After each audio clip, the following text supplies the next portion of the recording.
Morning, church. Captain Sandra, thank you for the 5 years.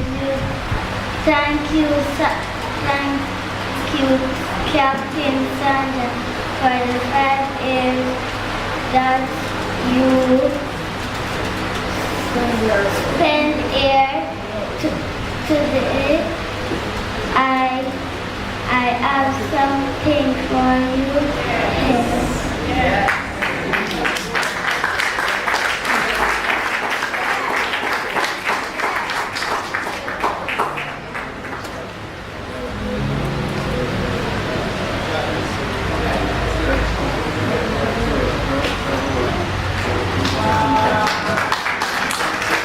Very brave. Very wonderful done. Thank you very much, Anishka.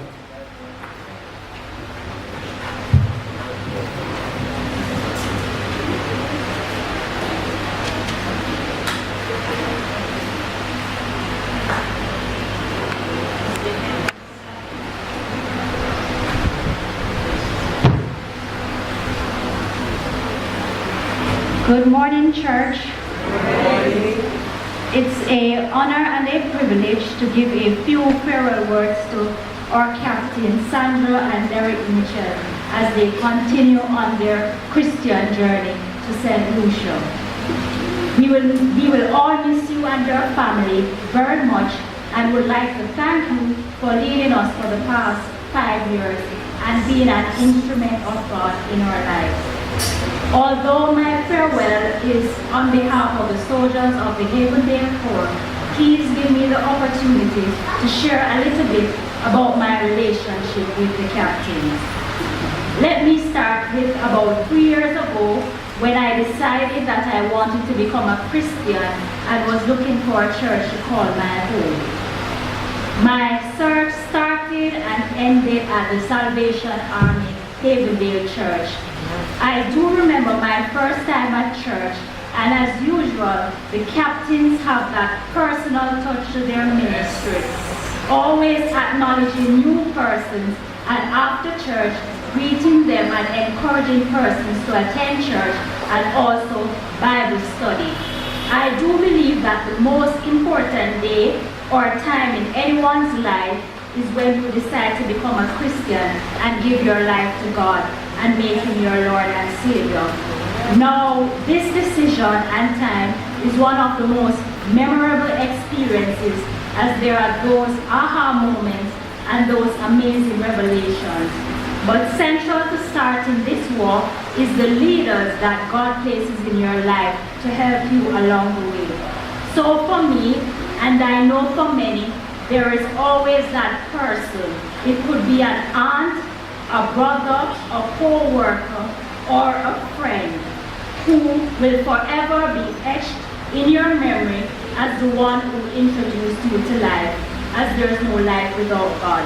So for me, it's Captain Sandra and Derek. Then there is the question, I have given my life to Jesus, now what? Yes, this question was answered by God through my spiritual leaders, Captain Derek and Sandra.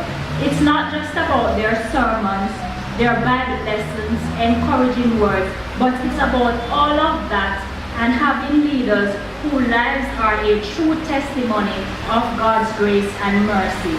Leaders who are living and walking the Christian life and have set an example for their congregation. Hebrews 13 verse 17 says, obey your leaders and submit to them, as they are keeping watch over your souls, as those who will give account. Let them do this with joy and not groaning, for that would be of no advantage to you. What a great responsibility. I wanted to list a few things that we as a church are thankful to our pastors for during their tenure. They introduced us and taught us about God, and that is especially for me. They spoke biblical truths and kept us out of danger. What I found out is that people in the Bible are no different than you and I, and when our captain speaks about their circumstances and journey, the Bible becomes more relatable. They presented a model of a good marriage and family life, We all know the story of how the captains met. They brought people together to live and work in communities. And 5, they counseled broken-hearted people. I'm sure we can remember going through some difficult times in our lives and having received Captain Sandra or Derek's counsel, or both. All of these 5 things which I've listed surround an important tenet of being a great leader, which is being the embodiment of their message. The captains stand for God, and over the years, as I've gotten to know them more and more, I saw that there's a congruence between who they are, how they behave, what they do, what they say, and how they treat others and their message. The adage goes, you don't believe the message unless you believe the messenger. For me, I've seen them stand for, demonstrate what they believe in, championing and sacrificing for it, even when it's hard and difficult. Sometimes even the passion that Captain Derek and Sandra speaks with, even in a miserable tone, and that is for Captain Derek,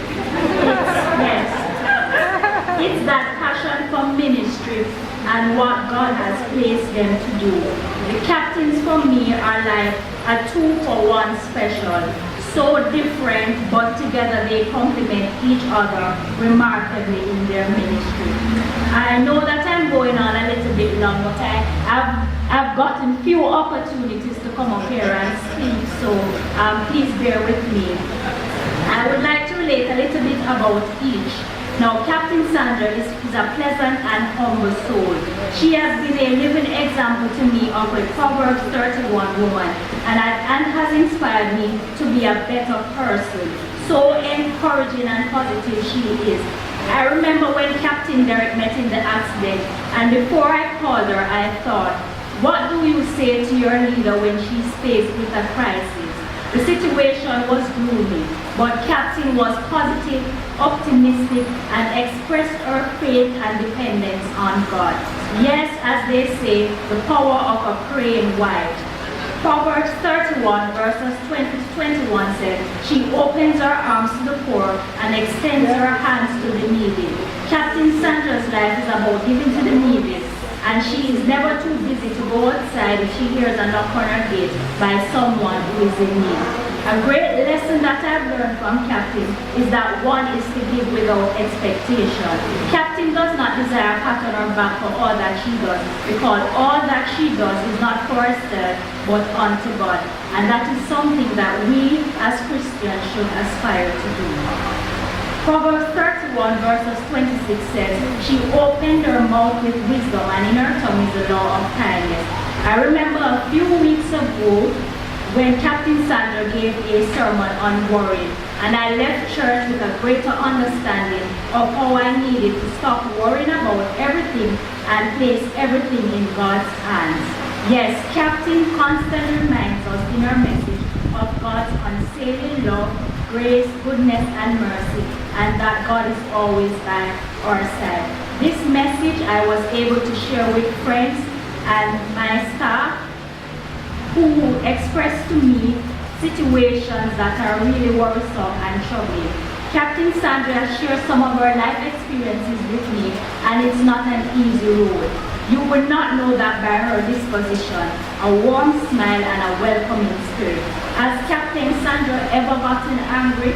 Well, we know that Captain Derek has. Captain Sandra, you will always have a special place in my heart, and you have been an example of a true God-fearing woman. Have you ever heard the saying when someone cooks a good meal? Whoa, you put your foot in other food there. Just to describe how delectable and tasting and appetizing that food is, and as they have put all their effort into its preparation, Captain Derek's sermons are like that. He puts his foot in his sermons. I always know that there will be a wonderful and relatable message when Captain Derek's name appears on the screen. It's not those boring types of messages or ones that makes you wish you had brought your pillow to sleep during the sermon or matches sticks to catch your eye. It's like a good plate of food infused with spiritual spices. Now, Captain Derek's meal preparation is an infusion of real-life talk surrounded by historical and biblical message. That message that connects us in a way that we understand how we are to live as Christians in a practical way and have a greater understanding of our purpose. Now, Captain Derek's messages are like this, and I'm not good at imitating, but I'm going to try. I often wonder, how can people relate scripture to what they are going through today in their lives? How does it help the regular boy or girl that comes to a regular Salvation Army church? How will this challenge them as they go through life's purpose? Paul knew that the people he wrote in Ephesus are going through the same or similar problems as what we are going through today. The people at Ephesus might not have mortgage or NHT, but they paid taxes. Ephesus was a Roman town, and one thing about Romans, they know how to tax people. I wonder if they are related to the government, the Jamaican government, because my government know how to tax people. I know that the people in Ephesus were not bombarded with telephone messages, Twitter, Facebook, Santa Barbara. They may not have been indulging in every night party. They may not have been bombarded with these things. So there is a familiarity with the people that are living there and the people that are living now as it relates to what they are going through. And if you are an astute scholar and attend Bible study on a Tuesday afternoon, we are looking at the letters that Paul wrote, and we call them the prison letters. I thought about what Paul wrote and how it can help us to live a more godly life. So Captain then goes on to talk about the church not being an option, but a necessity. The excerpt that I articulated pieces from was his message on April 17th. So yes, Captain, I do take your messages, so I will have those to keep with me to listen to them while you are in St. Lucia. You can see that his message is infused with spiritual spice that puts in spiritual food. The concept of modern day reality, not an airy-fairy kind of message that does not reach you and your circumstances. Yes, Captain knows that we have bills and responsibility. He knows the bombardments of the world, parties, social media, of course. He also knows that he has to promote and market in his message that Bible study is on a Tuesday in case one of our visitors forgets. But most importantly, he has shown us that what we are dealing with in our lives is nothing different than what the people in the Bible used to deal with. And like 1 Corinthians 10 verses 13 says, there are no temptation taken you, but such as is common to man. But God is faithful, who will not suffer you to be tempted above that ye are able. So Captain has taught me and us that no matter what we're going through, someone has been through it with the help of God. This type of message and his emphasis on God's providential care has guided me on my Christian journey. And maybe 20 years from now, when I share my story, it will be infused with a little of that spiritual spice that he has shared with us at Havendale.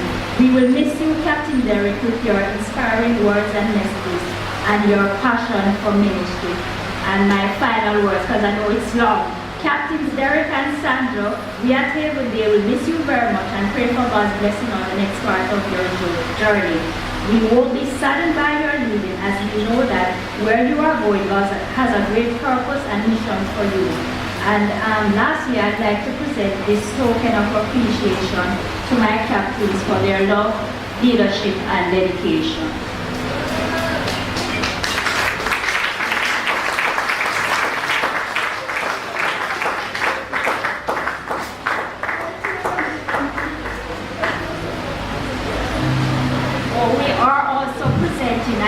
On behalf of the congregation of Havendale to the captains also.